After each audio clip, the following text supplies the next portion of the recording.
ಕೈ ಬಿಡೇನು, ಕೈ ಬಿಡೇನು, ಆ ಮಾತು ಹೇಳಿದ ತಾ ಹೇಳಿದ ನಲ್ಲವೇ. ನಾ ಕೈ ಬಿಡೇನು, ನಾ ಕೈ ಬಿಡೇನು, ಆ ಮಾತು ಹೇಳಿದ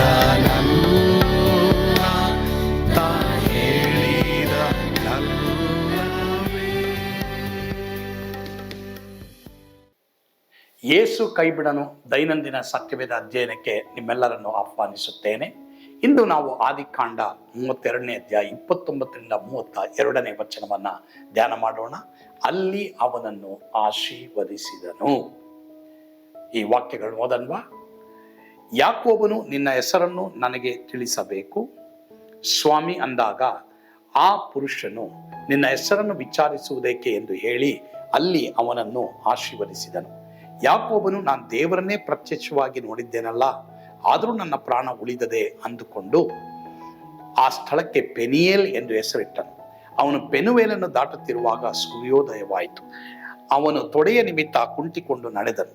ಆ ಪುರುಷನು ಯಾಕೋಬನ ತೊಡೆಯ ಕೀಲನ್ನು ಮುಟ್ಟಿದ್ದರಿಂದ ಇಸ್ರಾಯೇಲರು ಇಂದಿನವರೆಗೂ ತೊಡೆಯ ಕೀಲಿನ ಮೇಲಿರುವ ಸೊಂಟದ ಮಾಂಸವನ್ನು ತಿನ್ನುವುದೇ ಇಲ್ಲ. ಈಗ ಇಲ್ಲಿ ಯಾಕೋಬನು ಪೆನಿಯೇಲ್ ಎಂಬ ಸ್ಥಳದಲ್ಲಿದ್ದಾನೆ. ಈಗ ಅವನಿಗೆ ಹೋರಾಡ್ತಾನೆ, ದೇವದೂತನ ಹತ್ರ ಹೋರಾಡ್ತಾನೆ. ಮತ್ತೆ ಅವನ ಕಾಲು ಕೀಲು ಅವನಿಗೆ ತಟ್ಟಲ್ಪಟ್ಟಿದ್ರು ಸಹ ಇವಾಗ ಕುಂಟಿ ಅವನು ನಡೀತಾನೆ. ಆದ್ರೆ ಅವನಿಗೆ ಸೂರ್ಯೋದಯವಾಗುತ್ತೆ. ಇಲ್ಲಿ 20 ವರ್ಷದ ಹಿಂದೆ ಸೂರ್ಯ ಮುಳುಗ್ತಾನೆ ಇದೇ ಸ್ಥಳದಲ್ಲಿ. 20 ವರ್ಷದ ನಂತರ ಸೂರ್ಯ ಉದಯಿಸ್ತಾನೆ.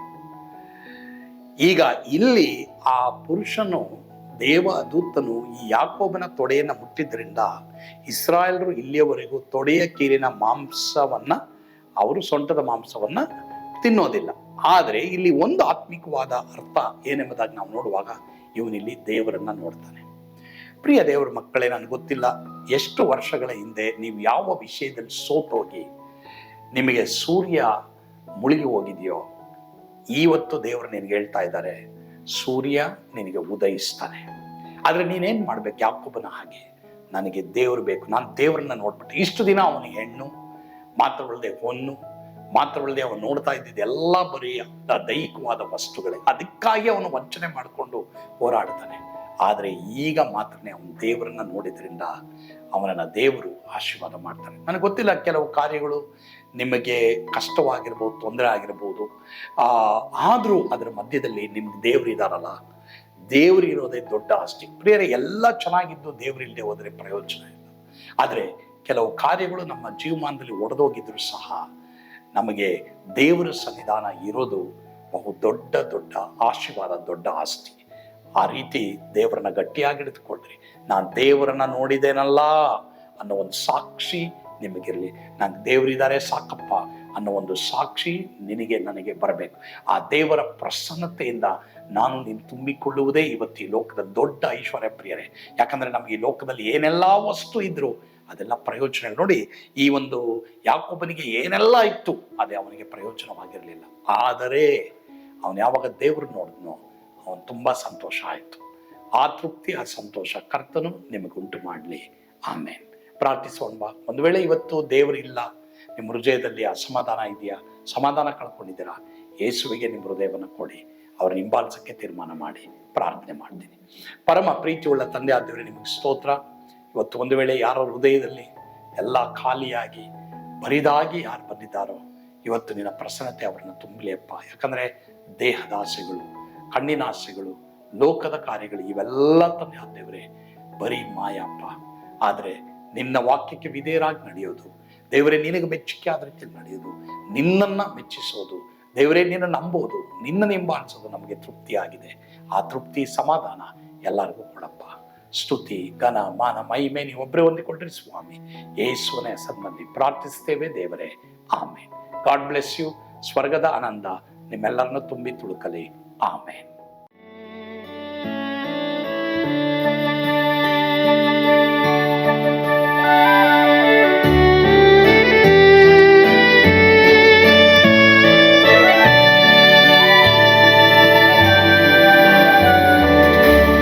ಎಂತ ಅದ್ಭುತವಾದ ದಿನ, ನಾನೆಂದಿಗೂ ಮರೆಯೇನು. ಪಾಪಂಧಕಾರದೊಳ್ ಅಲೆದೇನ, ರಕ್ಷಕನ ಕಂಡೇನು. ಕೋಮಲ ಕರುಣೆಯುಳ್ಳ ಯೇಸು ಎನ್ ಕೊರತೆ ನೀಗಿದ. ಕತ್ತಲೆ ಹೋಯಿತು, ಜ್ಯೋತಿಯು ಮೂಡಿತು, ನಾನೀಗ ಧನ್ಯನಾದೆ. ಸ್ವರ್ಗದ ನಂದ ಎನ್ನಾತ್ಮ ತುಂಬಿತು, ಶಿಲುಬೆನಾಗ ಎನ್ ಸ್ವಸ್ಥ ಕೈದನು. ಎನ್ ಪಾಪ ತೋಳೆದ, ಈರುಳ ದಿನಕ್ಕೆ ತಿರುಗಿದ.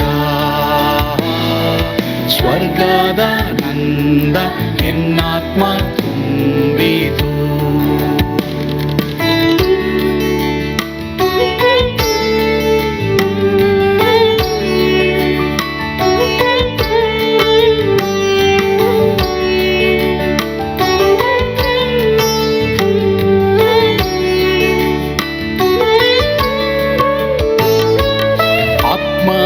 ನೂತನ ಜನ್ಮದಿಂದ ದೇವಪುತ್ರನಾದೇನು.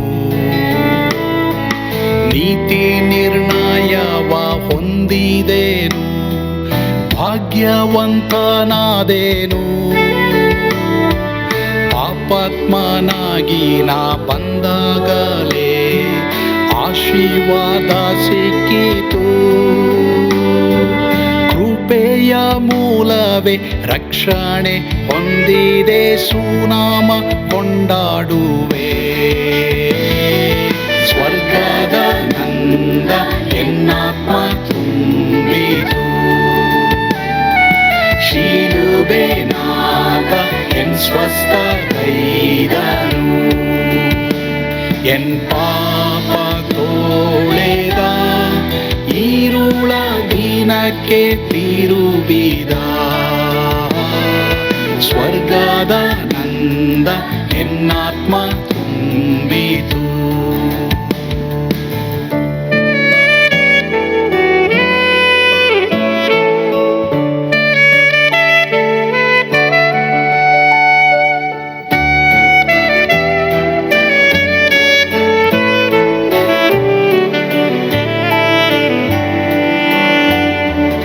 ಅನಂತ ನಿರೀಕ್ಷೆ ಏನಾಗಿದೆ, ಕಾಲವು ತೀರಲಾಗಿ. ಸ್ವರ್ಗದ ಭವ್ಯ ಬಿಡಾರದಲ್ಲಿ ನಿತ್ಯವಾಗಿ ಇರುವೆ. ಶಿಲುಬೆ ನನಗೆ ಆಶ್ರಯವೇ, ನಂಬಿಕೆಗಾಧಾರವೇ. ನಿತ್ಯ ಐಶ್ವರ್ಯವ ದಿವ್ಯಾಶೀರ್ವಾದವ ಕರ್ತ ಇವನೇ ನಗೆ. ಸ್ವರ್ಗದ ನಂದ ಎನ್ನಾತ್ಮ ತುಂಬಿತು, ಶಿಲುಬೆನಾಗ ಎನ್ ಸ್ವಸ್ಥ ಕೈದನು. ಎನ್